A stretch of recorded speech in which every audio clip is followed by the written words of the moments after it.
All right, everybody, what is going on? Darkside Phil here, and today we're doing something a little different than my standard content. Today, we're going to be exploring an adapter for the Xbox One, which is supposedly, and I say supposedly because I haven't tried it yet, allowing you to use other controllers on the Xbox One besides just the standard Xbox One gamepad.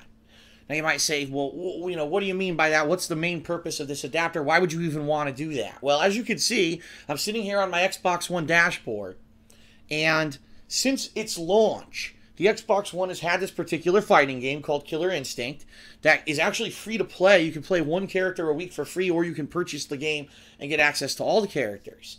But until now, the only way that you could play this game would be one of two options. Number one, use the Xbox One pad, which is actually what I've been doing for months. But I'm going to be honest with everyone.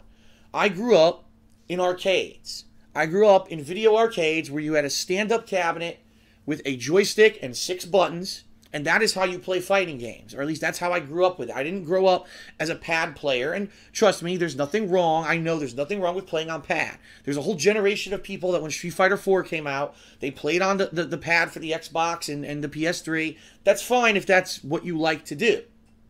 But I've had incredible difficulty over the 6 months that this game has been out, playing on pad, in particular, two things. Number one, Dragon Punch motions, or Shoryuken motions, whatever you want to call them, facing the left. For whatever reason, and this has always been like this, I've had problems doing it facing left. To the right, I can pretty much almost get it every time, but on a pad, I just can't do it facing left. I don't know if it's a mental block or my thumb. I don't know. Number two, button inputs when it comes to sensitivity. And when I say that, I mean two things. Number one, as a Street Fighter player, I have a tendency to double tap buttons. Okay? Which means that when I press a button, I don't press it once, I press it twice. The reason I did that is because growing up in American arcades, it was a standard tournament practice to do that to ensure that you would get your button inputs. There were some arcades where, let's be honest, the controls weren't very good, and you had to kind of double tap the buttons in order to ensure that you were going to get your inputs.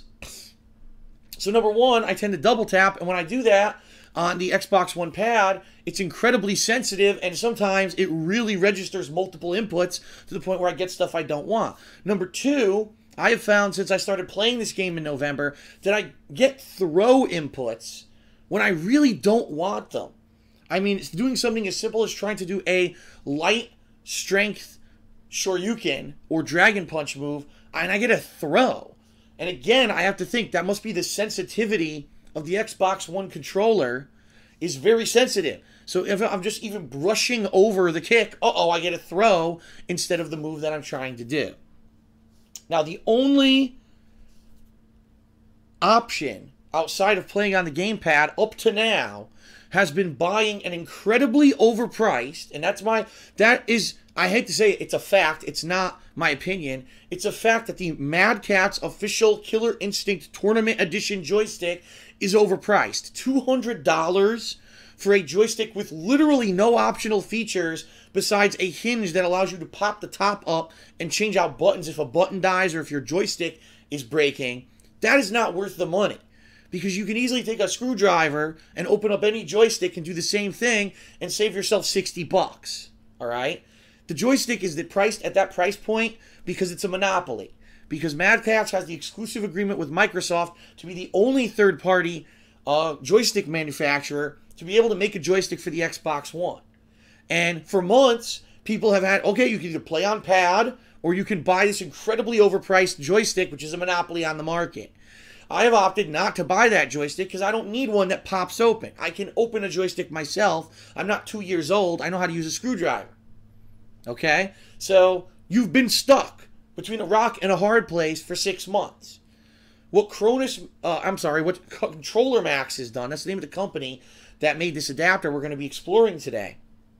They made an adapter for the Xbox One that plugs in through the standard USB port of the Xbox One. It could be any one, by the way. I'm using the USB port that's on the left-hand side of the Xbox One to do this today.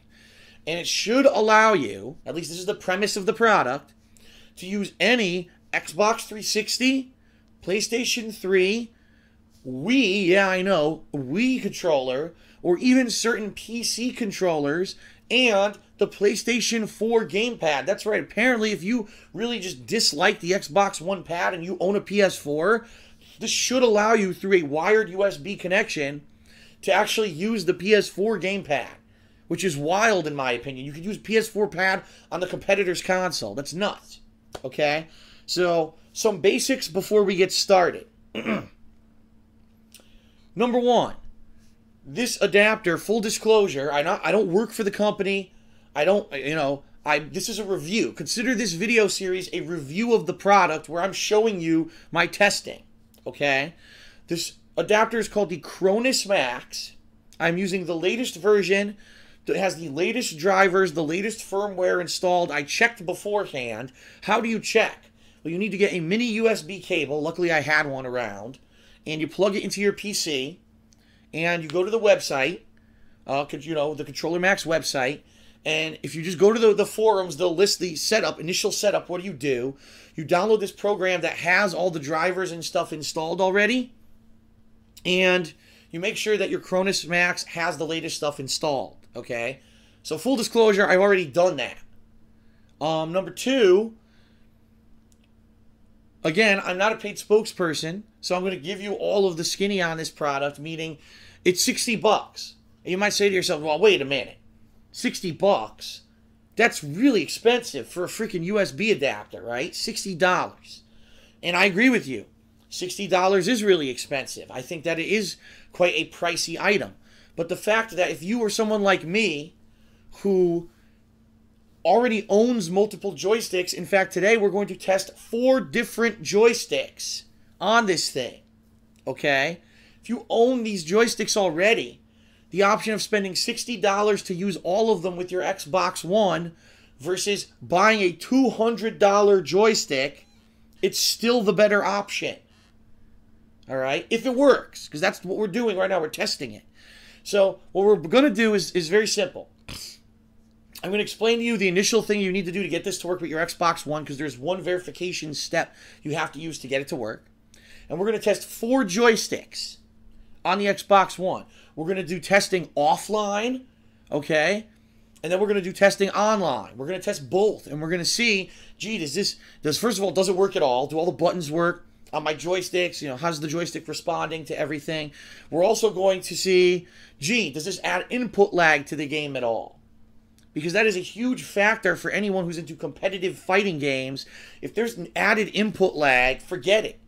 You're going to be at a massive disadvantage if your opponent gets to react to things faster than you, and you have delay between when you press your button or move your joystick and when it actually reacts in the game. So there you go.